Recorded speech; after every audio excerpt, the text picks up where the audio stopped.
નમસ્કાર વિદ્યાર્થી મિત્રો, ધોરણ 7 વિષય ગણિત પ્રકરણ 14 સમિત એમાં સ્વાધ્યાય 14.1ના 3 દાખલા સુધી આપણે ગણ્યો હતો। હવે ચોથો દાખલો દેખીએ। નીચે આપેલી આકૃતિઓની એક કરતાં વધારે સમમિતિ રેખા ધરાવે છે। આવી આકૃતિઓ ઘણી રેખિક સમમિતિ ધરાવે છે એવું કહેવાય છે। હવે તમે અહીં દેખી શકો છો કે લંબચોરસ છે, તો એક કરતાં વધારે આનામાં કેટલી સમમિતિ રેખા છે? 2। અને વચ્ચેથી આપણે ભાગ પાડીએ તો પણ કેવા સરખા ભાગ પડે, આડી લાઈન કરીએ તો પણ એના સરખા ભાગ પડે। આ ચોરસ છે, તો ચોરસના કેવી ભાગ કેટલી એને સમમિતિ રેખા મળે છે? તો 4। આ એક આકૃતિ છે, એમાં કેટલી મળે છે? તો 1 2 3। કેટલી સમમિતિ રેખા મળે છે? 3।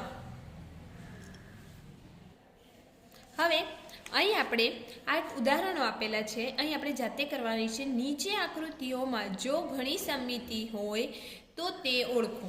હવે અહીં આપણે આ ત્રિકોણ છે, તો અહીં વચ્ચેથી તમારે તમારી નોટબુકમાં આકૃતિ દોરીને દોરવાની છે સમમિતિ રેખા।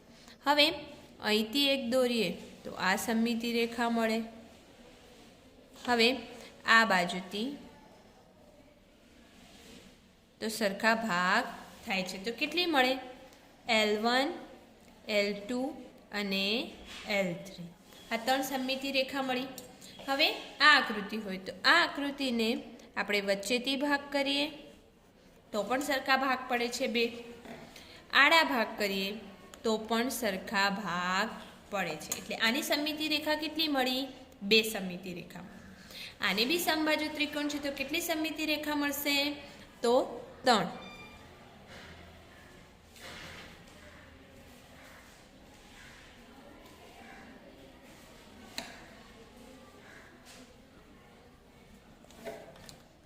L1 L2 અને L3 આ રીતે 3 સમમિતિ રેખા મળી।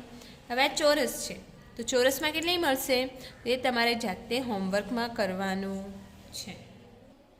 હવે ઈ, તો ઈમાં બી કેવું છે કે ચોરસ છે, તો આપ તમારી ફૂટપટ્ટીની મદદથી આકૃતિ દોરીને અને ત્યારબાદ કરવાની। તો આ L1 મળી। હવે આને આમ ભાગ પાડો તો પણ સરખા ભાગ પડે। હવે વચ્ચેથી પાડો તો પણ પડે,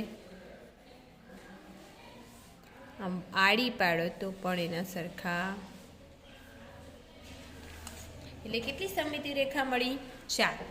હવે આ આકૃતિ છે, તો આ આકૃતિમાં હવે આમ જ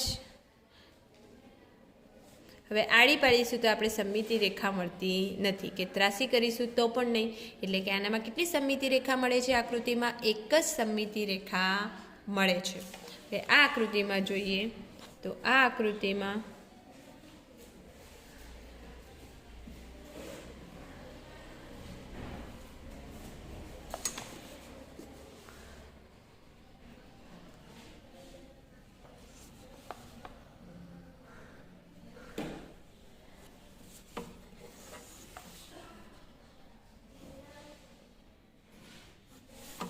કેટલી સમમિતિ રેખા મળી? 4। L1 L2 L3 અને L4, એટલે 4 સમમિતિ રેખા મળી। આ દાખલો એ જ રીતે તમારે હોમવર્કમાં કરવાનો છે। 5મો દાખલો દેખીએ। અહીં આપેલી આકૃતિની નકલ કરો। રેખિક સમમિતિ તરીકે કોઈ પણ એક વિકર્ણ લો। વિકર્ણ વિશે આકૃતિની સમમિતિ બનાવવા માટે વધુ ચોરસ છાંયાંકિત કરો। શું તેના માટે એક કરતાં વધુ રીત શક્ય છે? શું આકૃતિ બંને વિકર્ણ વિશે સમમિત હશે? હવે આપણે એક વિકર્ણ દોરવા કીધું છે, તો આપણે આનામાં એક વિકર્ણ દોર દઈએ આ રીતે।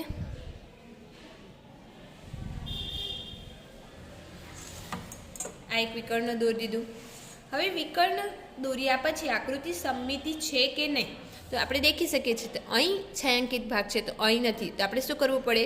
જો આ બાજુ હોય તો આને આમ વાળીએ તો આપણે આ બાજુ છાંયાંકિત ભાગ કરવો પડે, તો આપણે કરી દઈએ આમ, તો આ ભાગ છાંયાંકિત થયો। હવે એના જસ્ટ પાછળ બી છાંયાંકિત છે, આ છાંયાંકિત, તો એની પાછળ બી આપણે છાંયાંકિત ભાગ કરવો પડે। હવે એ જ રીતે અહીં આગળ છાંયાંકિત છે, તો એની સામે પણ છાંયાંકિત ભાગ આવશે। આ બાજુ છે એટલે અહીં પણ આવશે। હવે આને આપણે આમ વાળીએ વચ્ચેથી તો આ સરખી આકૃતિ બની ગઈ, આપણે છાંયાંકિત ભાગ કરી દીધા। હવે એ જ રીતે આપણે જો આ વિકર્ણ દોરીએ તો પણ આપણે જોઈ શકીએ છીએ કે બંને બાજુથી એ સરખી, અહીં છાંયાંકિત છે તો અહીં પણ છે, અહીં છે તો અહીં છે, આ બાજુ આપણે છાંયાંકિત ભાગ છે તો આ બાજુ બી છે એની પછી, અને આ પણ છે। એનો મતલબ કે અહીં શું કીધું છે કે રેખિક સમમિતિ તરીકે કોઈ પણ એક વિકર્ણ લો, આપણે એક વિકર્ણ દ્વારા રેખિક સમમિતિ લઈને આપણે એને ચોરસોને વધુ ચોરસને છાંયાંકિત કરી દીધા। શું તેના માટે કંઈક કરતાં વધુ રીત શક્ય છે? હા, આપણે બંને વિકર્ણ દ્વારા આપણે શક્ય બનાવી શકીએ, કાં તો પછી આ રીતે આડી અને ઊભી લઈને પણ કરી શકીએ સમમિતિ રેખા। હવે શું આકૃતિ બંને વિકર્ણ વિશે સંમિત છે? હા, આકૃતિ બંને વિકર્ણ માટે સંમિત છે।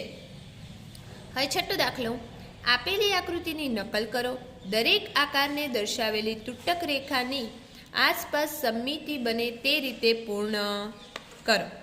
હવે અહીં આગળ આકૃતિ આપેલી છે, આપણે ચોરસ ખાના આપેલા છે। હવે આપણે વચ્ચેથી આને આમ વાળી દઈએ તો કઈ બાજુ આકૃતિ આવશે? તો આપણે એ જ રીતે એની જે સામે આપણે અહીંથી વિકર્ણ છે એનો મતલબ કે અહીંથી આપણે વાળવાના છીએ, તો હવે આકૃતિ કેવી દેખાશે? તો આ આકૃતિ આમ આડી થઈ જશે અહીં આગળથી,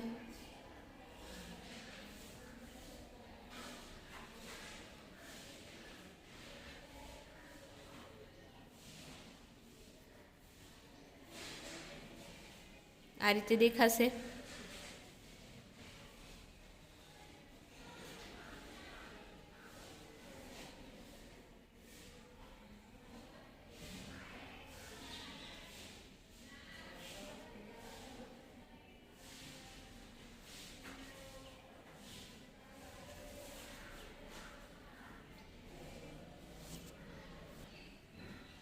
હવે અહીંથી આપણે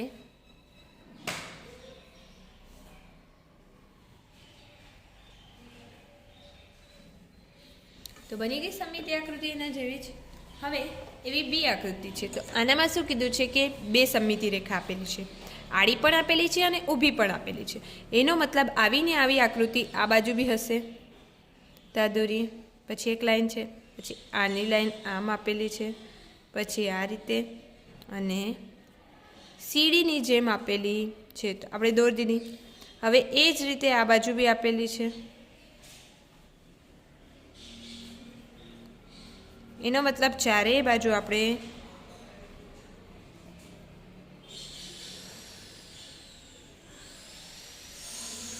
દોરવી પડે। થઈ ગયું। હવે એ જ રીતે સી આકૃતિ, તો સી આકૃતિમાં શું કીધું છે? તો ચારેય બાજુ આપેલી છે, આની પણ સમમિતિ રેખા કેવી છે? તો આ રીતે દોરીશું। અહીંથી આટલું જ ભાગ છે, અડધો ચોરસ આવી ગયો,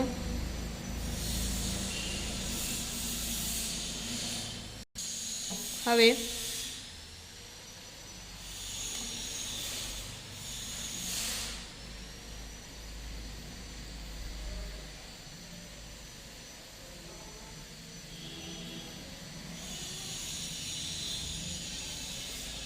થઈ ગઈ એવી ને એવી આકૃતિ। એ જ રીતે તમારે આ આકૃતિ પણ કરવાની છે કે એના કઈ બાજુ લઈને જાય છે, ત્યારબાદ તમારે આવીને આવી આકૃતિ આ દોરવાની છે હોમવર્કમાં। તમારે નકલ કરવાની એની પહેલાં નોટબુકમાં પછી દોરવાની છે, તમારે આ રીતે ચોપડીમાં કરવાનું નથી। નીચેની આકૃતિ માટે સમમિતિની રેખાઓની સંખ્યા જણાવો। હવે સમબાજુ ત્રિકોણ આપણે જોયું હતું કે સરખી આકૃતિ આપેલી હોય કે જેની બધી બાજુઓ સરખી હોય તો એનો મતલબ કે કોઈ બી આકાર હોય। હવે અહીં ત્રિકોણ છે, સમબાજુ કીધું એટલે બધી બાજુઓ કેવી હશે? સરખી। એનો મતલબ કે એની જેટલી બાજુ એટલી સમમિતિ રેખા મળશે। તો અહીં આગળ કેટલી મળે? 3 સમમિતિ રેખા મળે। તો તમારે લખવાનું સમબાજુ ત્રિકોણ એટલે 3 સમમિતિ રેખા, સમદ્વિબાજુ ત્રિકોણમાં 1 સમમિતિ રેખા મળે। એ કઈ રીતે? હવે આ બે બાજુઓ સરખી છે, આ બાજુ સરખી નથી, તો આપણે અહીંથી સમમિતિ રેખા દોરીશું તો આમ વળશે, તો આ બે બાજુઓ સામસામે આવશે, એટલે આ બંનેના તો માપ સરખા નથી એટલે સમમિતિ રેખા મળે નહીં। આ બાજુથી દોરીએ તો પણ સમમિતિ રેખા ન મળે, ફક્ત અને ફક્ત વચ્ચેની સમમિતિ રેખા મળે, કારણ કે આમ આપણે વાળીએ તો આ બે બાજુઓ સરખીને આ બાજુના અડધા ભાગ થઈ જશે, એટલે સમદ્વિબાજુ ત્રિકોણમાં 2 સમમિતિ રેખા મળે છે। હવે શું કીધું છે? વિષમ બાજુ ત્રિકોણ એટલે બધી બાજુ અલગ અલગ, એટલે સમમિતિ રેખા કેટલી મળે? 0, એક પણ મળે નહીં. હવે ચોરસ, તો ચોરસ તો આપણે એ બધી આકૃતિ દેખીએ, ચોરસમાં કેટલી મળે છે સમમિતિ રેખા? 4. તમારે આકારની નીચે આ નામ લખવાના અને કેટલી સમમિતિ રેખા મળે લખવાનું. લંબચોરસ, તો લંબચોરસમાં 2 સમમિતિ રેખા મળે. સમબાજુ ત્રિકોણ એટલે સમબાજુ ચતુષ્કોણ એટલે કે ચતુષ્કોણને કેટલી બાજુ હોય? 4. અને સમબાજુ કીધી છે બધી બાજુઓ કેવી છે? સરખી, એટલે સમબાજુ ચતુષ્કોણમાં કેટલી મળે? 4. સમાંતર બાજુ ચતુષ્કોણ, હવે એનામાં સમાંતર બાજુ ચતુષ્કોણ આવું હોય એટલે આપણે આને આમ દોરીએ તો પણ ના મળે, આમ દોરીએ તો પણ આ ભાગ ના ભેગા થાય, અને આ રીતે દોરીએ તો પણ આ ભાગ ભેગા ના થાય, આ વધારાનો ભાગ આવી જાય. એટલે મતલબ સમાંતર બાજુ ચતુષ્કોણમાં 0 સમમિતિ રેખા મળે. હવે ચતુષ્કોણ કીધો છે એટલે કે ગમે તે આકારનો હોય એ ચતુષ્કોણ, એની 4 બાજુઓ આપેલી હોય તો એને આપણે શું કહીએ? ચતુષ્કોણ કહીએ. પણ એને કયો ચતુષ્કોણ છે એવું કીધું નથી. એનો મતલબ કે કેવી મળે એની સમમિતિ રેખા? 0 મળે. આ રીતે દોરીશું તો અલગ અલગ બધી બાજુઓનામાં, એટલે શું મળે? 0 સમમિતિ રેખા મળે. નિયમિત ષષ્ઠકોણ કીધું છે એટલે કે ષષ્ઠકોણને કેટલી બાજુ હોય? 6. અને નિયમિત એટલે બધી બાજુઓ કેવી છે? સરખી, એટલે જેટલી બાજુઓ હોય એટલી સમમિતિ રેખા મળે, એટલે 6 સમમિતિ રેખા મળે. વર્તુળને કેટલી મળે? તો અસંખ્ય સમમિતિ રેખા મળે. હવે આપણે વર્તુળ દોરીએ તો ગમે તે બાજુથી આપણે દોરી શકીએ, અડધા ભાગ થવાના છે, આ બાજુથી દોરો કે આ બાજુથી, એનો વ્યાસ દોરીએ એટલે આપણે સમમિતિ રેખા મળી જાય. અંગ્રેજી મૂળાક્ષરના કયા અક્ષર પરાવર્તિત સમમિતિ ધરાવે છે? એટલે કે અરીસામાં મળતા પ્રતિબિંબ સંબંધિત સમમિતિ, એટલે કે ઊભો અરીસો મૂકીએ એટલે કે મતલબ કે આપણે ઊભી સમમિતિ રેખા દોરી શકીએ. આડો અરીસો મૂકીએ એટલે આડી, અને આડો અને ઊભો બંને મળે એવી સમમિતિ રેખા આપણે શોધવાની છે ABCD.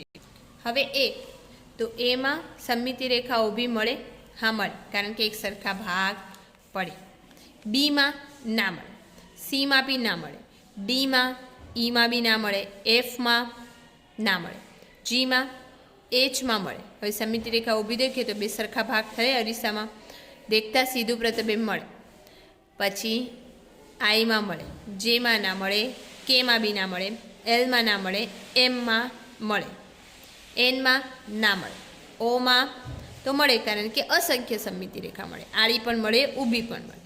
પીમાં ના મળે કારણ કે પી આ રીતે તમે દોરો તો સમમિતિ રેખા ના મળે, કારણ કે અરીસામાં દેખતા બંને બાજુ સરખી દેખાય નહીં. ક્યુમાં ના મળે કારણ કે ક્યુ ગોળ તો છે પણ એ બાજુ લાઈન આ બાજુ આપેલી નથી.